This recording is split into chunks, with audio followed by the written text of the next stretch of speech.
सकाळ सकाळी आम्हाला केळीवर राऊंड अप का फवारावं लागली. तर मित्रांनो चला आजच्या ब्लॉगमध्ये संपूर्ण माहिती पाहू. पण त्याआधी नवीन असाल चॅनल सबस्क्राईब करा.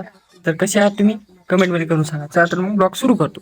मित्रांनो सकाळ सकाळी याच्यामुळे फवारा लागला कारण की लगातार 3 दिवस झाले पाऊस चालू आहे. त्यामुळे बैलाला खाता येईना ना घोड्याला खाता येईना. बैलाला भूस तुटतं आणि घोड्याला गवत टाकलं होतं. पहा हे खाली दोघं गण जर्सी मानवर करण्यात आणि शेळी इकडे उभीच आहे. ती भुसात पाय देऊन उभी राहील अशी माजोळी शेळी. हे पहा इकडे आपलं तणनाशक फवारलं चालू आहे कारण की केळीत खूप तणकट झालं. ते तणकट झाल्यामुळं केळी काय वठानं गेल्या. लवकरात लवकर मग आम्ही फवारणं सुरू केलं कारण की आज उघाड भेटली होती.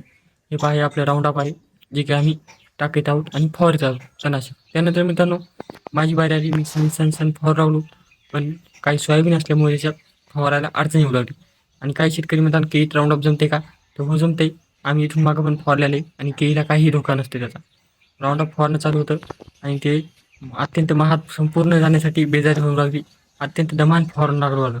त्याच्यातच आमच्या 10-12 टाक्या झाल्या कारण की केळीचं रान बखल लांब आहे आमचं.